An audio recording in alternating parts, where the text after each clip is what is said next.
Blackwater Penitentiary wasn't built on soil, it was built on history. A dark, sticky history that clung to the Louisiana air thicker than the summer humidity. The prison sprawled across what was once a sprawling sugarcane plantation, and some of the old-timers swore you could still hear the whispers of the enslaved on moonless nights. Their sorrows seeped into the very mortar of the cell blocks. The modern concrete and razor wire were just a brutal mask on an old wound, a place where the past was never truly dead. It was a pressure cooker of heat, resentment, and the unspoken hierarchies that governed life and death within its walls. The guards, mostly aging white men with pinched faces and a deep-seated suspicion of anything that didn't look like them, walked the tiers with a lazy authority, content to let the inmates police themselves so long as the violence didn't spill into paperwork.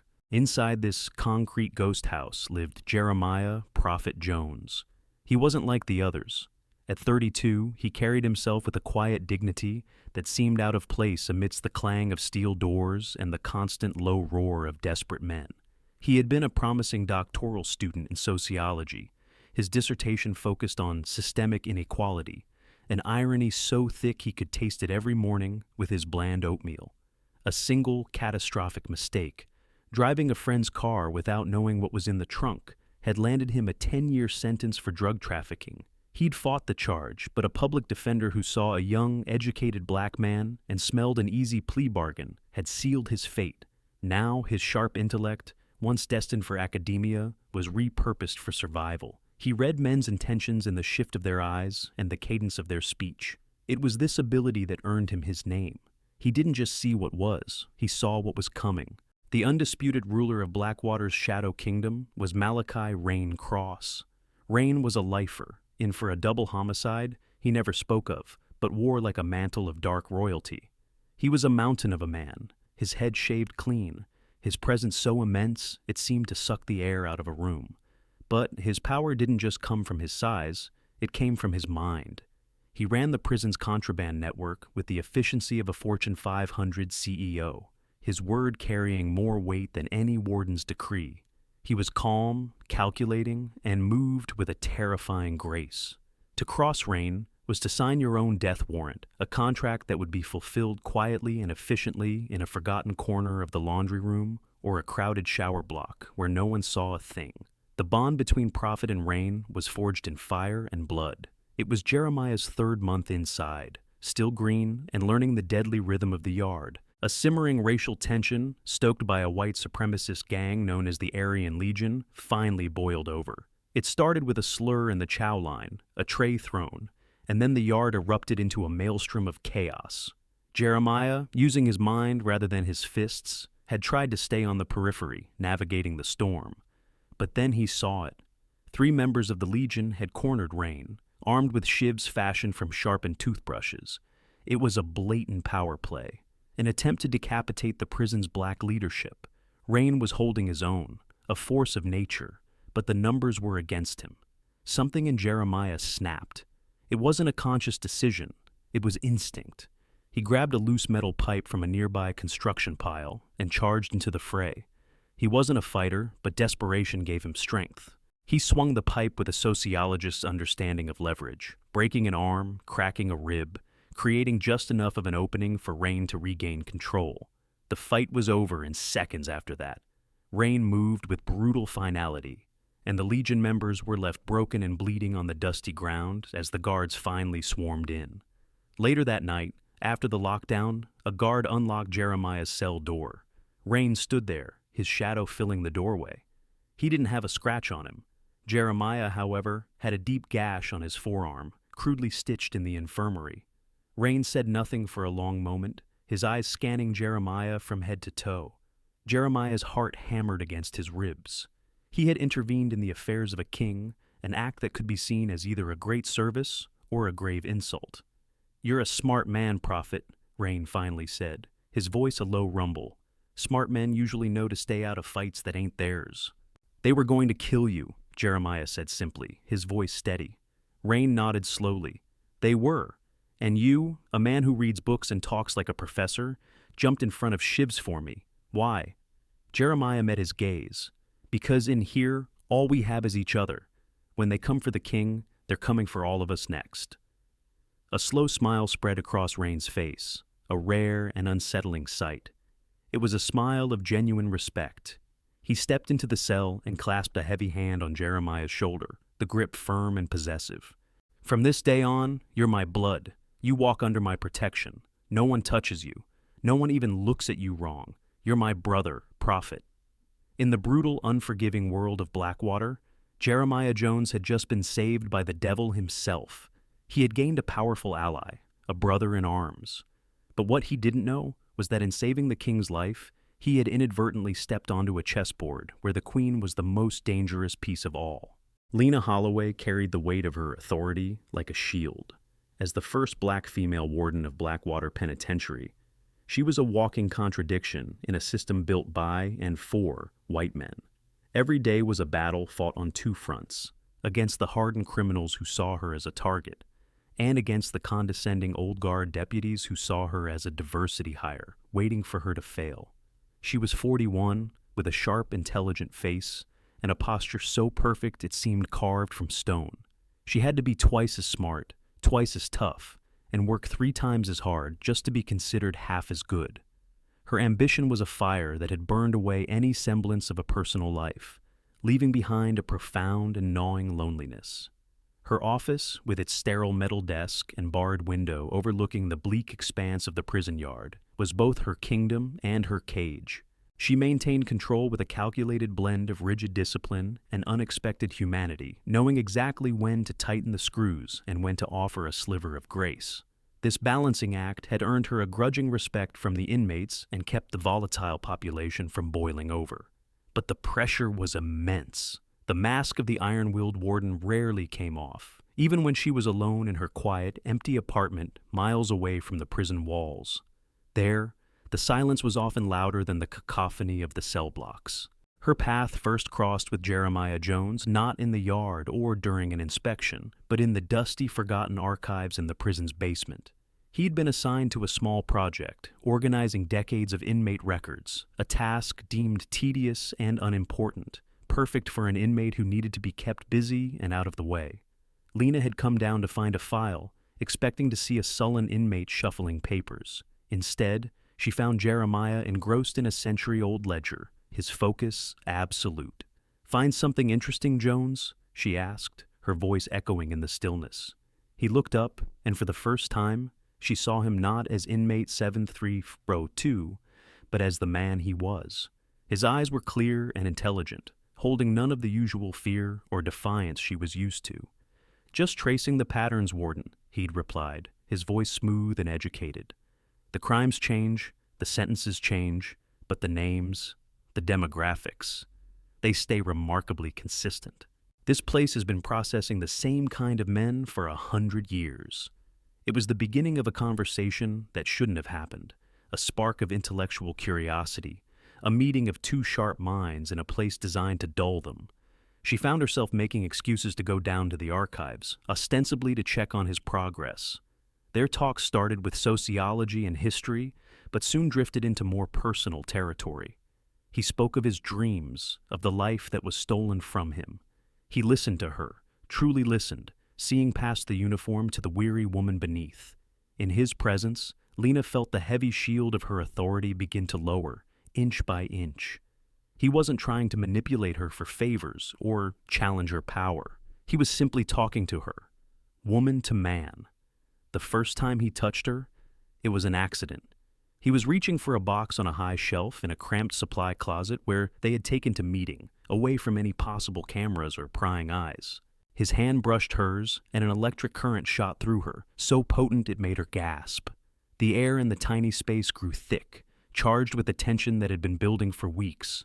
They stood there for a heart-stopping moment, the world outside, the bells, the shouts, the clanging doors, fading into nothing.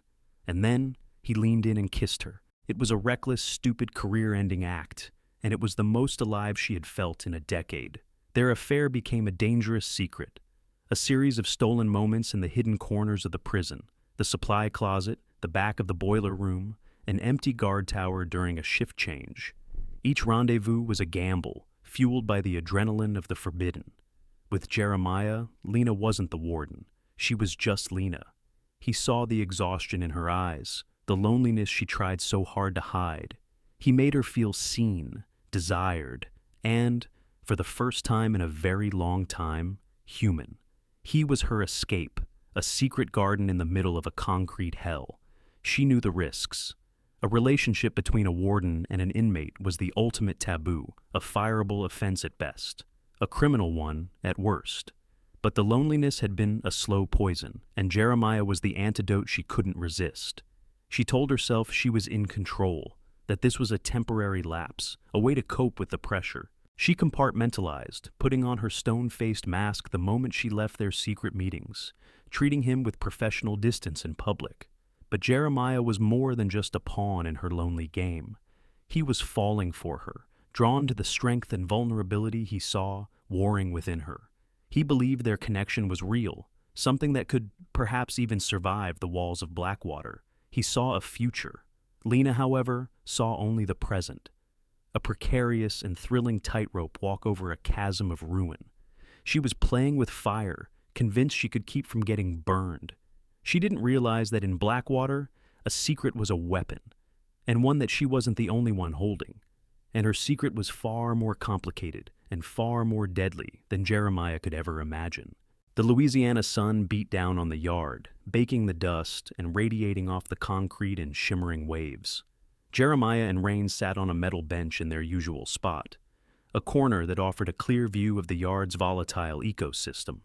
It was here, in the relative quiet, that Rain held court. Jeremiah had become his de facto advisor, a sounding board for his calculated moves. Rain respected Jeremiah's intellect, and Jeremiah respected Rain's grasp of power. It was a symbiotic relationship built on the foundation of that bloody day in the yard. "Power ain't about strength, Prophet," Rain said, watching a group of new fish get shaken down by his lieutenants. His voice was a low, meditative rumble. "It's about ownership. It's about knowing what's yours and making sure everyone else knows it too." Jeremiah nodded, watching the scene with a sociologist's detachment. Property is the foundation of every social structure. Rain chuckled, a deep, humorless sound. "See?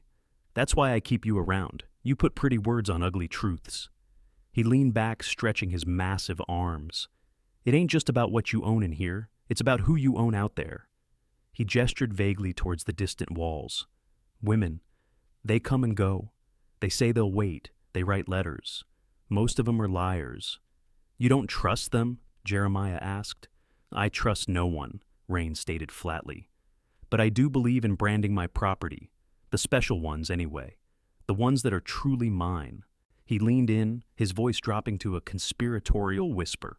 Jeremiah felt a familiar chill, the one he always felt when Rain revealed a piece of the darkness that coiled inside him.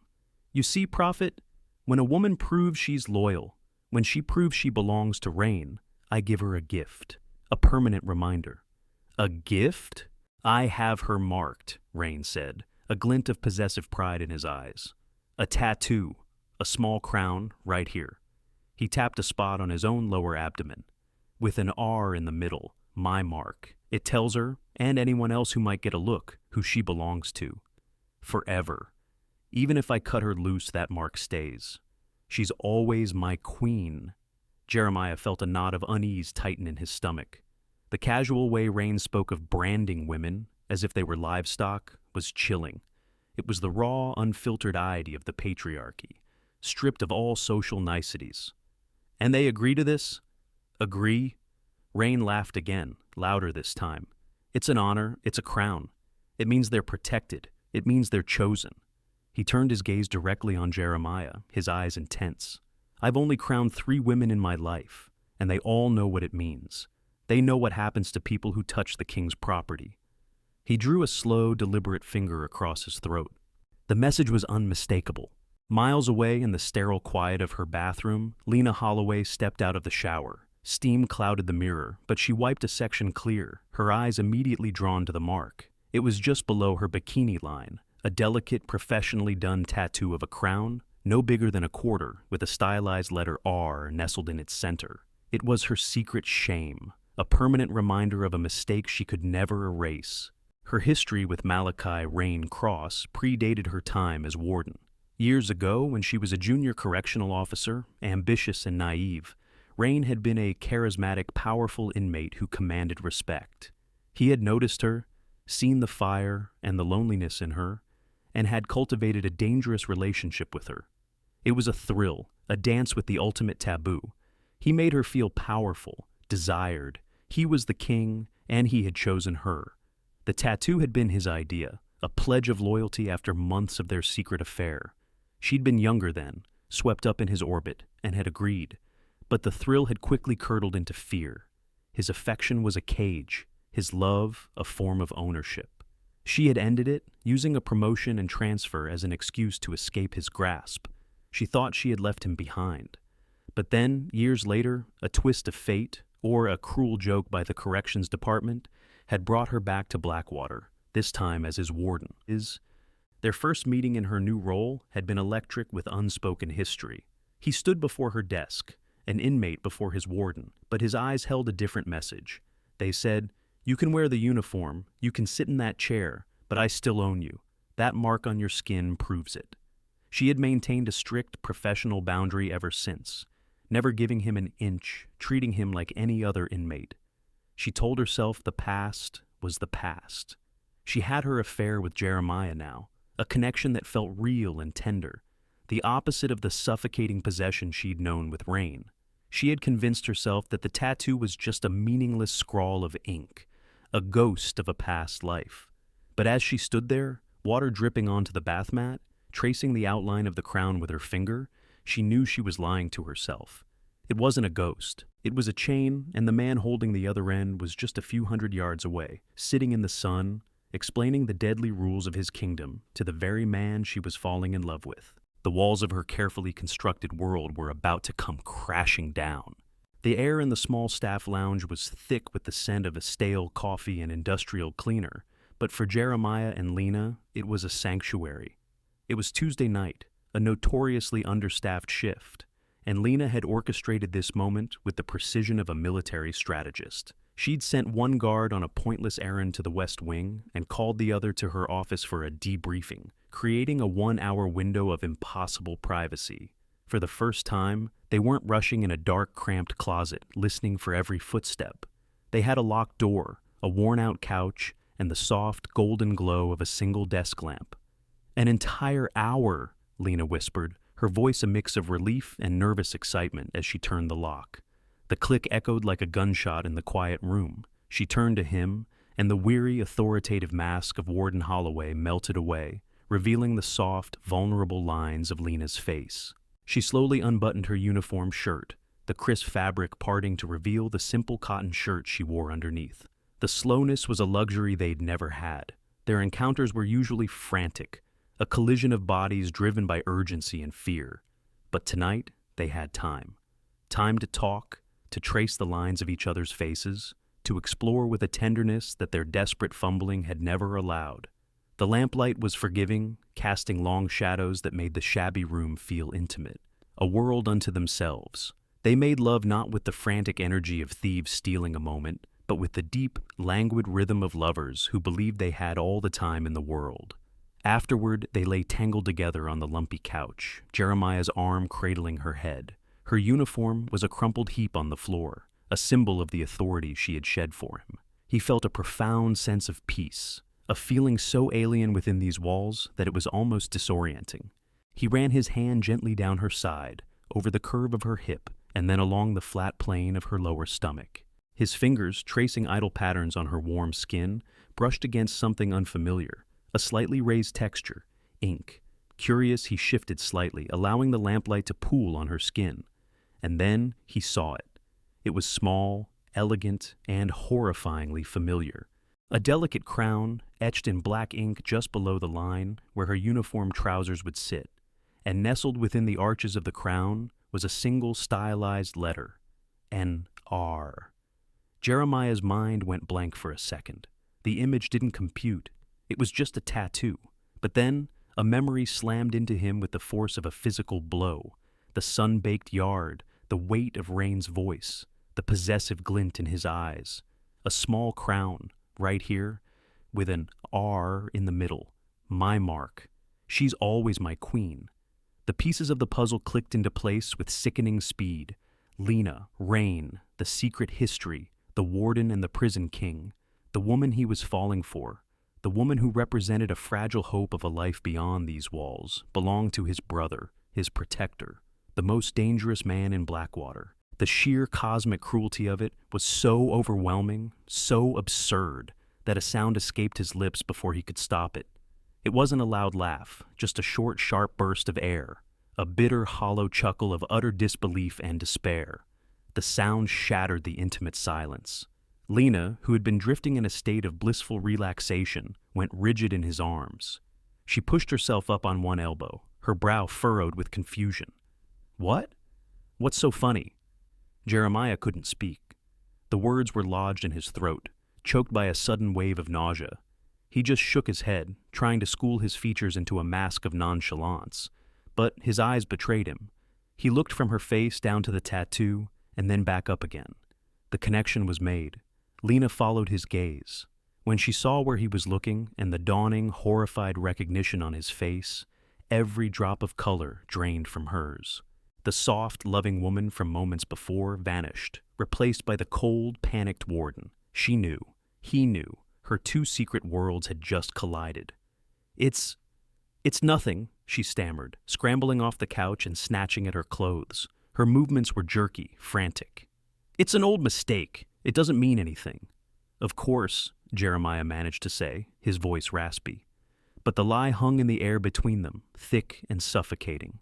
He understood everything now, her caution, her fear, the reason their relationship was so deeply buried. It wasn't just about protecting her job. It was about protecting her life from Malachi Rain Cross.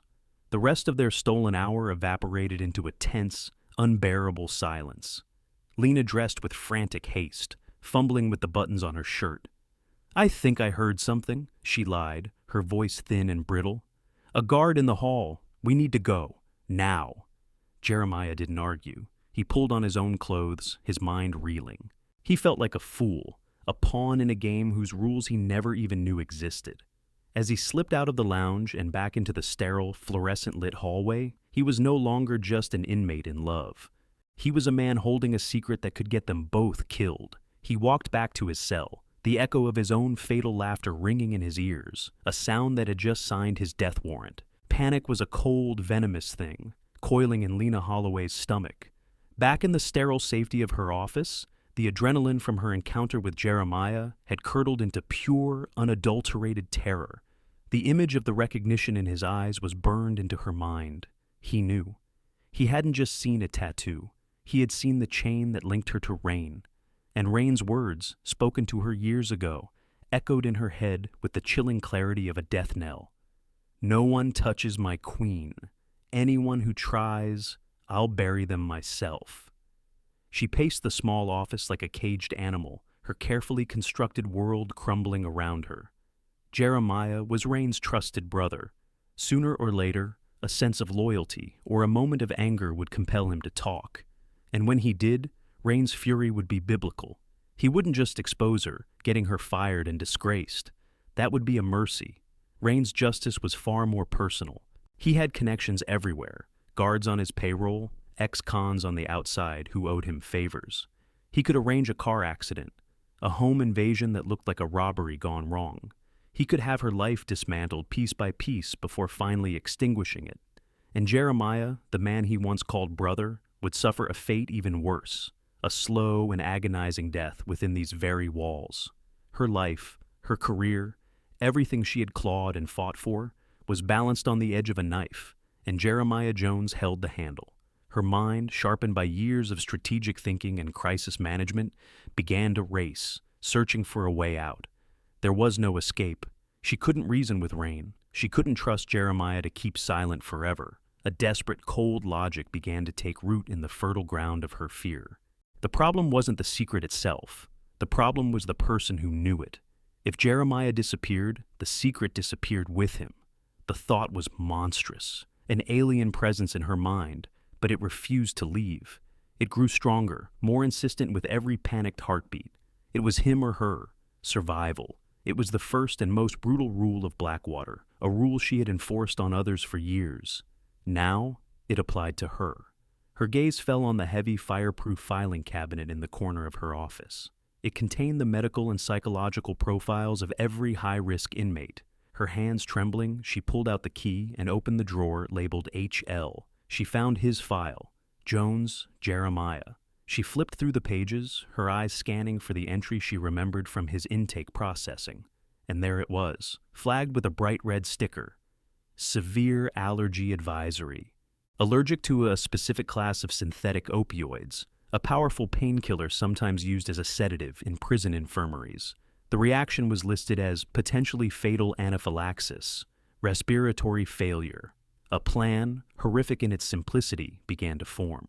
The prison infirmary kept a locked supply of the drug. As warden, she had master keys to every room in the facility, including the pharmacy. A few crushed pills, tasteless and odorless, mixed into his food. It would be untraceable, mimicking the very reaction his file warned about. A tragic accident. Sudden cardiac arrest due to an unforeseen allergic reaction. It happened. In a place like Blackwater, death was a bureaucratic inconvenience, not a cause for deep investigation, especially the death of a black inmate. The paperwork would be filed, the body removed, and the problem would be solved. She leaned against the cabinet, the cold steel a stark contrast to the fire of panic in her veins. Could she do it? Could she, Lena Holloway, a woman who had built her life on order and justice, commit cold-blooded murder? She thought of Jeremiah's kind eyes, the intellectual spark in their conversations, the tenderness of his touch just an hour ago. A wave of revulsion washed over her. But then, she thought of Rain. She pictured his cold, dead eyes when he found out. She imagined the slow, deliberate way he would orchestrate her destruction. The fear was a more powerful force than guilt. It was primal. It was absolute. This wasn't about justice or morality anymore. It was about survival. Jeremiah was a loose end, a threat that had to be neutralized. Taking a deep, shuddering breath, she closed the file and locked the cabinet. Her decision was made.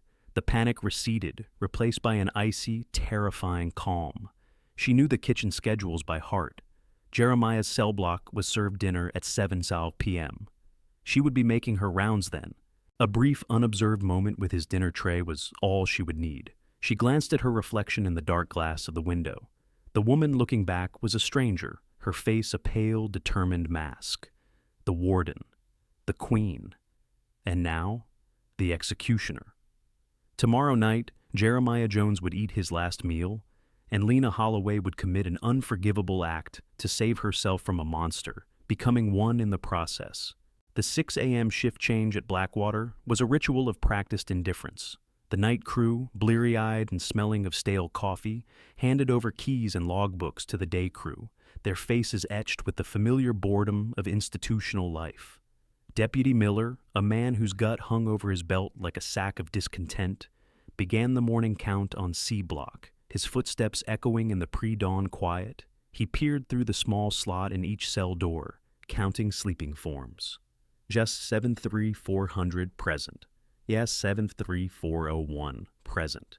When he got to the 73402, he paused. The inmate, Jeremiah Jones, was lying on his bunk, flat on his back, one arm dangling over the side. He looked like he was asleep, but something was wrong. There was a stillness about him that was too absolute, a waxy pallor to his skin under the harsh fluorescent light. Miller banged his fist on the steel door. "Jones, rise and shine!" There was no response. A prickle of annoyance, followed by a cold dread, ran up his spine. He keyed open the door and stepped inside. The air was cold. He touched Jeremiah's shoulder. It was stiff and cool. Miller saw the faint bluish tinge to his lips and knew.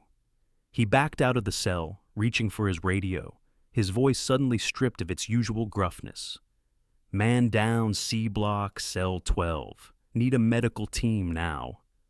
By the time the medical team arrived, it was a formality. Jeremiah Prophet Jones had been dead for hours. The initial conclusion from the prison's overworked physician was swift and convenient. Sudden cardiac failure, possibly triggered by an undiagnosed condition. In a place overflowing with stressed, unhealthy men, it was a common enough verdict. The prison administration initiated the standard protocol: secure the scene, notify the state police, and try to keep the news from spreading too quickly through the inmate population. Another file closed, another body bag zipped. At 10 a.m. sharp, a nondescript sedan rolled through the prison's main gate. Detective Monique Mo Devereaux stepped out, her trench coat a stark contrast to the guards' drab uniforms. A black woman in her late 30s, with sharp, intelligent eyes and a no-nonsense demeanor that had earned her a reputation for being relentless. Mo was the Baton Rouge PD's unofficial specialist for in-house incidents at Blackwater. She knew the prison's culture of silence and deception better than anyone. She'd solved 2 murders here that the administration had tried to pass off as suicides. She didn't believe in coincidences, and she certainly didn't believe in convenient deaths. Warden Lena Holloway met her at the entrance to C Block. She looked composed, professional, her face a mask of solemn duty. "Thank you for coming so quickly, Detective," she said, her voice even. "It appears to be a tragic case of natural causes, but we're following procedure." Mo's eyes scanned the warden's face, catching the flicker of something. Was it anxiety behind the professional facade? "Procedure is what I'm here for, Warden," Mo replied, her tone neutral. "Let's see the scene." The cell was exactly as Miller had found it, minus the body. It was unnervingly neat. A small stack of books on the floor, a blanket folded on the bunk. There were no signs of a struggle, no overturned furniture, nothing out of place. It was too clean. Mo put on a pair of latex gloves and began her methodical examination. She looked at the bunk, the floor, the small sink and toilet. Nothing. It felt like a stage scene, scrubbed of any evidence of life, let alone a violent death. "Who found him?" Mo asked, her back to the warden.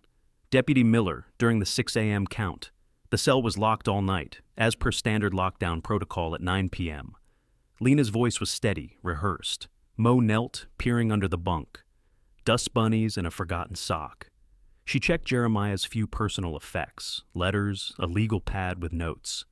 It all seemed normal, but her gut, the instinct that had kept her alive and solved her toughest cases, was screaming at her. This wasn't right. Healthy 32-year-old men don't just die in their sleep, not in a place like this. As she stepped out of the cell, she saw him. Malachi Rain Cross was standing at the bars of his own cell down the hall, watching her. He wasn't trying to be discreet. His gaze was fixed, intense, a silent question burning in his eyes. The other inmates were all locked down, but Rain's presence felt different. It was proprietary.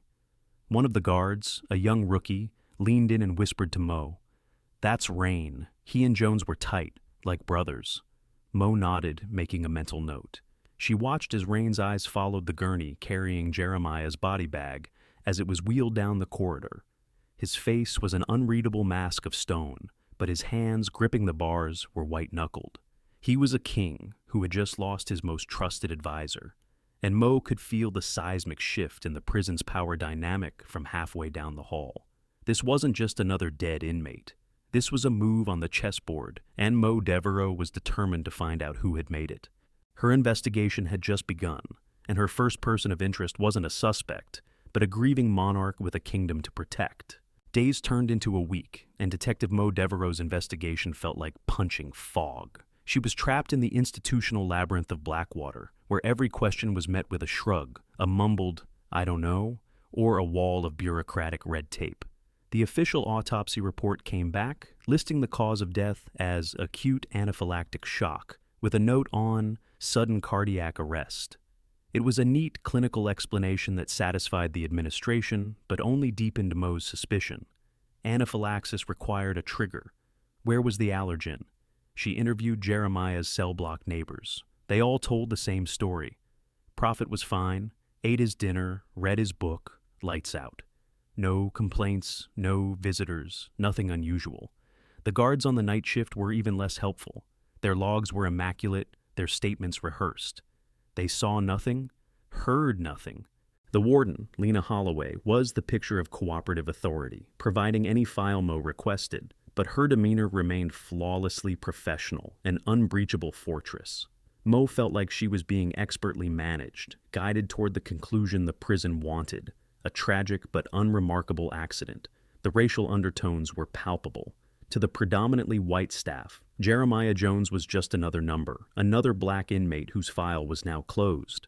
They saw Moe's persistence as an unnecessary nuisance, a city detective stirring up trouble where there was none.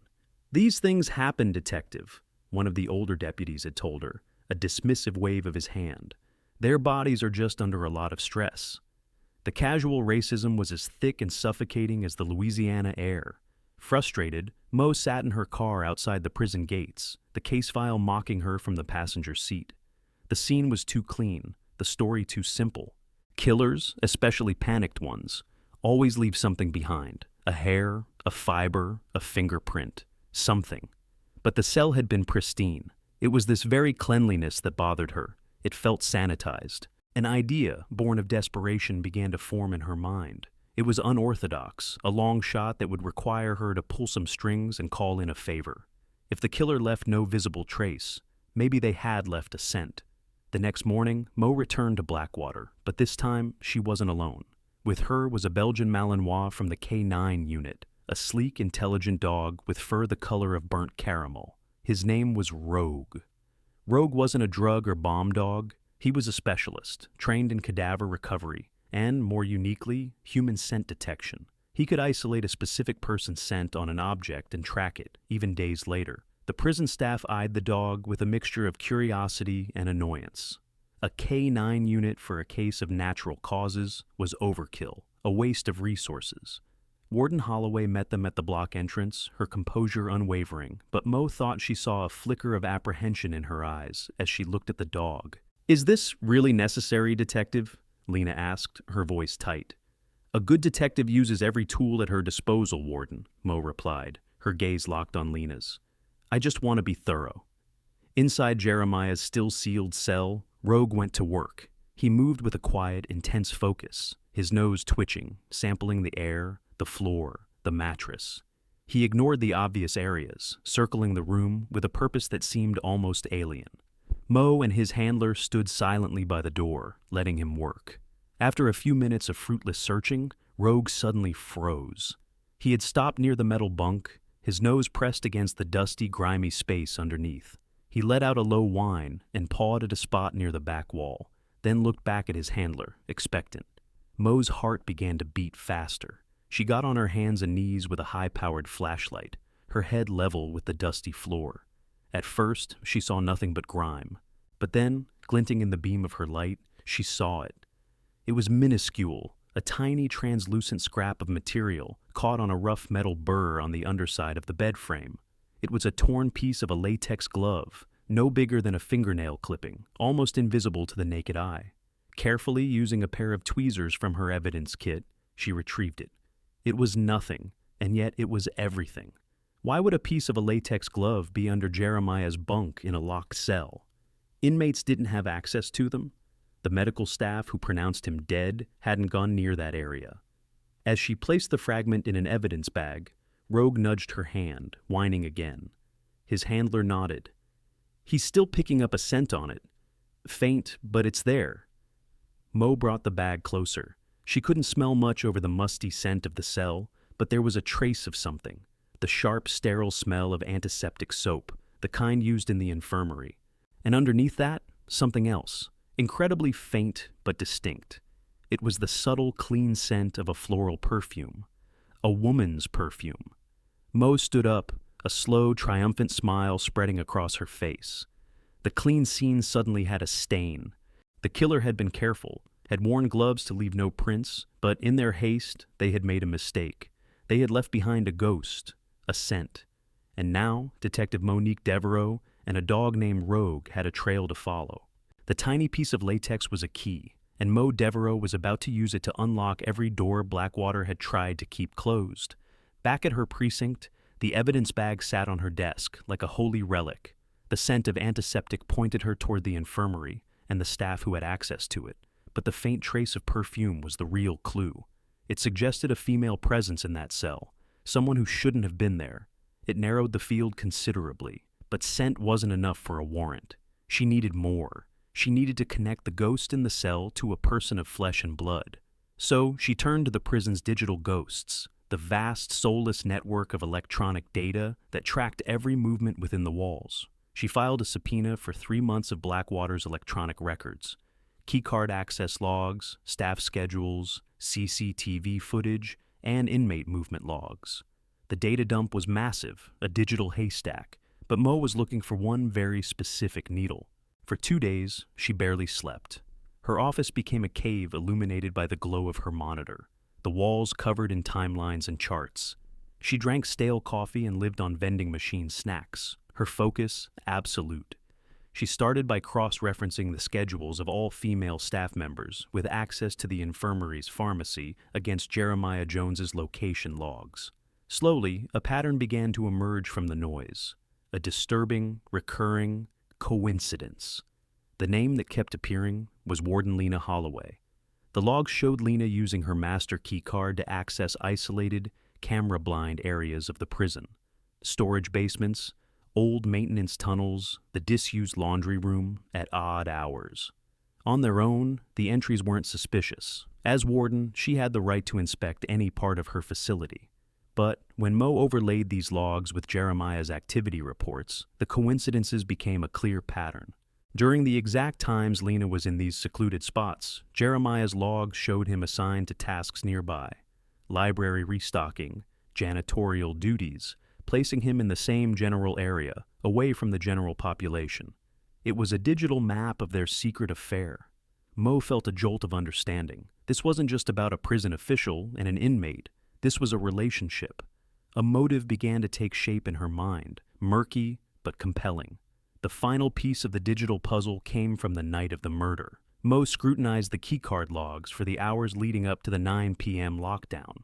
At 5:30 p.m., Lena Holloway had used her card to access the infirmary pharmacy. The official log, which she had personally signed, stated the reason as restocking first aid kit for C block. It was a plausible, mundane reason. But 10 minutes later, CCTV footage from the hallway leading to the kitchens showed Lena pausing near the cart that held the dinner trays for C block. The camera angle was poor, partially obstructed by a pillar. She was only there for a few seconds. But Mo watched the grainy footage again and again, zooming in until the pixels were a blurry mess. Lena appeared to be talking to the inmate distributing the food, a simple distraction. As she did, her other hand, hidden from the inmate's view by her body, hovered over one of the trays for a split second. It was a tiny, almost imperceptible movement. She didn't appear to add anything, but she didn't need to. A few drops of a dissolved, potent drug would be all it took. The tray was for cell Narc 7302, Jeremiah's cell.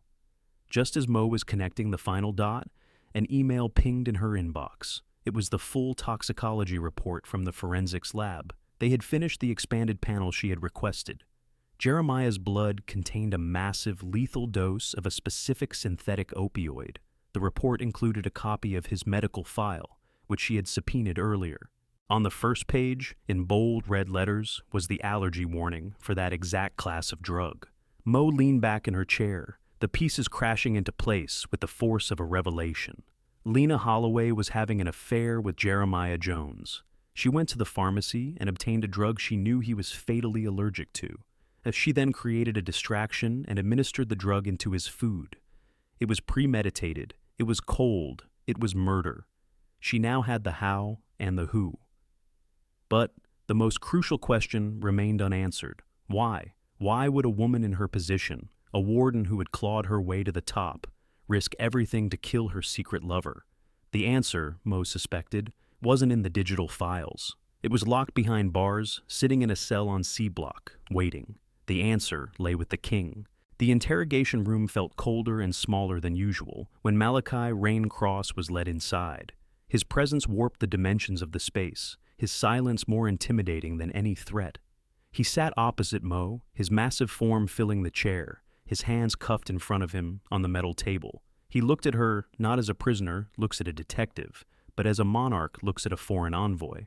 Mo decided against playing games. Rain was too intelligent for that. She had to approach this like a negotiation between two powers. "I know you know why you're here, Malachi," she began, using his given name to establish a baseline of directness. "It's about Jeremiah." Rain's expression didn't change, but his eyes, dark and watchful, narrowed almost imperceptibly. My brother is dead. The prison calls it an accident. I know better. So do you. It wasn't a question. He was murdered, Mo confirmed, watching him closely for a reaction. He was poisoned. Someone put something in his dinner, something they knew he was allergic to. A muscle twitched in Rain's jaw. He had suspected it, but the confirmation landed with the weight of a hammer blow. He had failed to protect his own. In his kingdom, under his watch, his brother had been assassinated. It was the ultimate sign of disrespect. "Who?" he asked, his voice a low, dangerous growl. This was the delicate part of the conversation. Mo leaned forward, her voice dropping. "That's what I'm trying to understand. The evidence points to someone on staff, someone with access to the infirmary and the kitchen, someone who knew Jeremiah's schedule and his medical history." She paused, letting the implications sink in. "Tell me about Warden Holloway." The name hung in the air. For the first time, a flicker of something unreadable crossed Rain's face. A memory? Contempt? He quickly masked it. "She's the warden. She runs the prison. We don't interact." "I think you do," Mo pressed gently. "Or you did. I've been looking at old files, Malachi. Back when she was a CO here, years ago. There are whispers." Rain's eyes turned to flint. "Whispers are for gossips and fools, detective." "This isn't gossip," Mo said, changing tactics. "This is about why Jeremiah is dead. I believe Warden Holloway killed him. But her motive? It doesn't make sense. Unless it wasn't about Jeremiah at all. Unless it was about you. It was a calculated gamble, and it paid off." Rain tensed, his entire body going rigid. The carefully constructed mask of calm control finally cracked. "What are you talking about?" "I think Jeremiah found out about a secret," Mo continued, her theory solidifying as she spoke it aloud. "A secret between you and the warden. A secret she was so desperate to protect, she would kill the man she was sleeping with to keep it from getting back to you." Rain's eyes widened, a storm of disbelief and rage gathering within them. He stared at Mo, his mind racing, connecting dots he hadn't even known existed. Lena and Jeremiah, his warden and his brother. The betrayal was so profound, so audacious, it was almost unthinkable. "And I think I know what he found," Mo said, delivering the final devastating blow. "I've heard stories about you, Malakis, about a special way you have of marking what's yours. A tattoo, a crown with an R in it." The air went out of the room. Rain's face transformed. The intelligent, calculating king vanished, replaced by something primal and terrifying. He didn't shout or slam his fists. He became utterly still, a statue of pure, concentrated fury. His eyes, once dark, now seemed to burn with a cold, black fire. He had been betrayed on every conceivable level. The woman he had crowned, the one who still bore his mark of ownership, had not only given herself to another man, but to the one man he considered family. And then, to cover her tracks, she had murdered him. He slowly leaned forward until his face was inches from the plexiglass divider. The temperature in the room seemed to drop 20 degrees. "Where is she?" he whispered, and the sound was more frightening than any shout. It was the sound of a death sentence being passed. "She's still on duty," Mo said, a shiver running down her spine despite her training. "But not for long. I have everything I need to arrest her." "Arrest?" Rain let out a single harsh laugh that held no humor. It was the sound of breaking glass. "You think your laws matter now? You think a cage will protect her?" He looked directly into Mo's eyes, and she felt as if he could see into her soul. "She took my brother from me. She spat on my name. Her debt is not to the state, detective. Her debt is to me, and I always collect." His fury was not a wildfire. It was a glacier, slow, unstoppable, and capable of crushing anything in its path. As the guards came to escort him out, Rain stood, his promise hanging in the air like poison. Mo Devereaux had found her motive.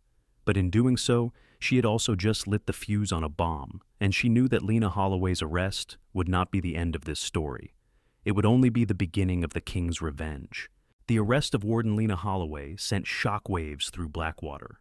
It was executed quietly at the end of her shift, to avoid inciting the general population.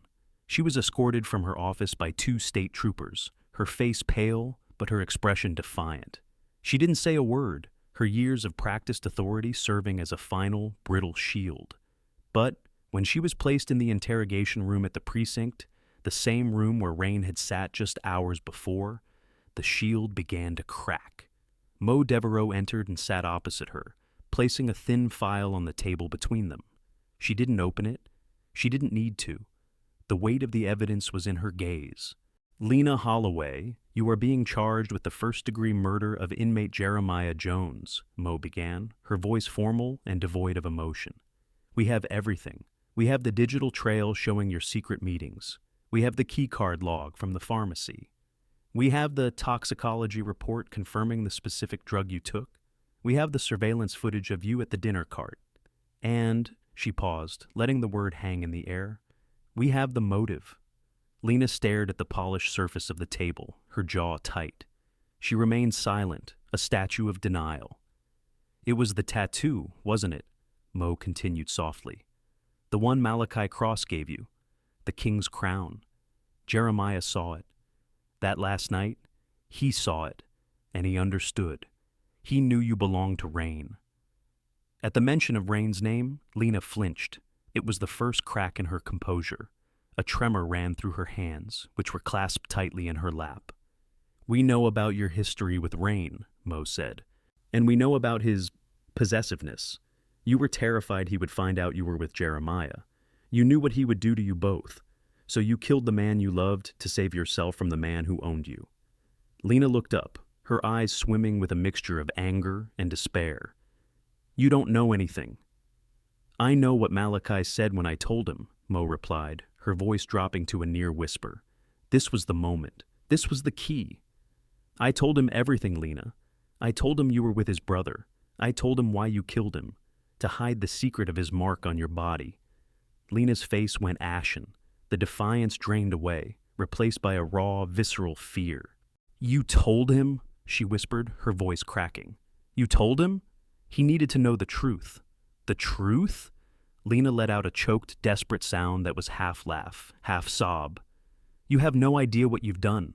What was his reaction? She asked, her voice barely audible, as if she were afraid of the answer she already knew. Mo held her gaze, offering no comfort. It wasn't loud, it was quiet, cold. He asked where you were, and then he made a promise. He told me to tell you that a prison cell won't protect you. He said his debt is with you, not the state, and that he always collects. It was as if Mo had physically struck her. Lena slumped in her chair, all the fight gone, replaced by an absolute soul-crushing terror. She covered her face with her hands, her shoulders shaking. The formidable Warden of Blackwater was gone. In her place was a terrified woman who had just heard her own death sentence pronounced, not by a judge, but by a king. When she finally lowered her hands, her eyes were hollow. Then it's over, she said, her voice lifeless. The court's sentence, that would have been a mercy. His sentence will be a living hell. She looked at Mo, a strange sense of resignation on her face. You want a confession? You'll get one. You're right. I want it on the record. I want everyone to know the truth. She took a deep, shuddering breath and began to speak, the words pouring out of her in a torrent of fear and regret. She confessed everything. The affair with Rain years ago, the tattoo that branded her as his property, the escape she thought she had made, only to be pulled back into his orbit. Then she spoke of Jeremiah, and for a moment, genuine sorrow flickered in her voice. He was different, she whispered. He saw me. He was kind. I think I really loved him. She described their last night together, the discovery of the tattoo, the fatal laugh that sealed his fate. She detailed the cold, methodical planning of his murder, her trip to the pharmacy, the moment she poisoned his food. She spoke without emotion, narrating her own damnation. I knew if Rain found out, he would destroy me, she finished, her voice flat. He would hunt me down, no matter where I went. He would make my life a nightmare until he decided it was time for it to end. So, I killed Jeremiah to keep that from happening. She looked up at Mo, a bitter, ironic smile twisting her lips. And now Rain knows anyway. Knows? I killed an innocent man for nothing. I traded one prison for another, and the new one, his prison. It has no walls and no hope of parole. She leaned forward, her eyes pleading. "When you write your report, make sure you put it all in. Make sure they understand. I didn't kill Jeremiah Jones out of hate. I killed him out of fear." Mo Devereaux nodded slowly, closing her notebook. She had her confession, airtight and absolute.